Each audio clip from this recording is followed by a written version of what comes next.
তো আমরা দেখবো তাহলে মৃত্যু কি। তো মৃত্যু দেখার জন্য না, মৃত্যু কার হয়? আমাদের হয়। আমাদের হয় মানে এই শরীরের হয়।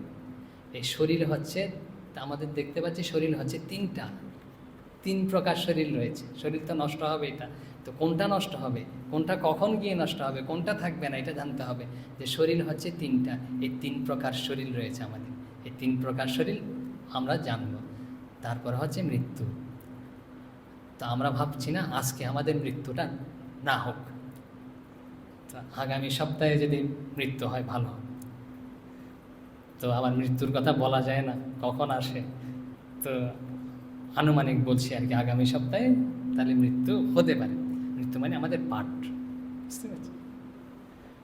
তাহলে এখানেই থাক। আমরা প্রথমে দেখি একটু কি দেখেছিলাম। আমরা দেখছিলাম যেটা মূল বিষয় আমাদের, যে সমাধি।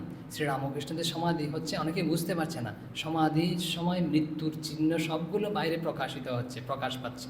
অনেকেই ভ্রম হচ্ছে এটা মৃত্যু নাকি সমাধি। এই জন্য আমরা দেখব মৃত্যুটা কি, তারপরে ওখান থেকে সমাধিটা কি জিনিস আমরা বুঝে যাব। আমাদেরও দরকার মৃত্যুটা জানা, কারণ কিভাবে হয় আসলে। আমরা যখন পড়ছিলাম অনেক আগে, তখন দেখছিলাম আধুনিক চিকিৎসা শাস্ত্র যেভাবে বলছেন, প্রথমে অনেকটা তার সাথে হুবহু মিল, আমাদের অনুভূতির সাথে মিল। এবং বিজ্ঞান, আধুনিক বিজ্ঞান যেখানে থেমে গেছে, এরপরেও আমাদের দর্শন, বেদান্ত দর্শন এর পরেও গিয়ে উত্তর দিচ্ছেন। স্বামীজি যেমন বলেছেন যে যেখানে বিজ্ঞান থেমে যায়, ধর্ম বা দর্শনের সেখান থেকেই শুরু হয়। এর পরেও গিয়ে সূক্ষ্ম বিষয়গুলো যারা উত্তর দিতে পারছে না, এগুলোর উত্তর ওখানে রয়েছে। আমরা দেখব পরবর্তীতে।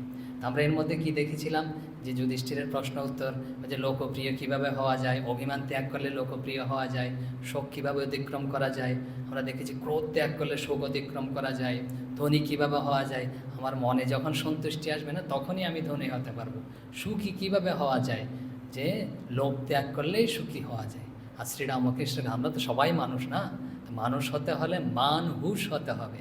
মানে হচ্ছে আমাদের প্রকৃত স্বরূপ, অথবা হচ্ছে ভগবানের সাথে আমাদের যে সম্পর্ক রয়েছে, ওটা হচ্ছে, ওটা সম্পর্কে আমাদের ধারণা থাক। হুশ মানে হচ্ছে জ্ঞান হওয়া, ধারণা হওয়া। এই আমাদের জ্ঞান থাকতে হবে, তখনই আমরা প্রকৃত মানহুষ, নাহলে তো আমরা পশুতুল্য। ওম শান্তি শান্তি শান্তি। হরি ওম তৎসৎ। শ্রীরামকৃষ্ণার্পণমস্তু।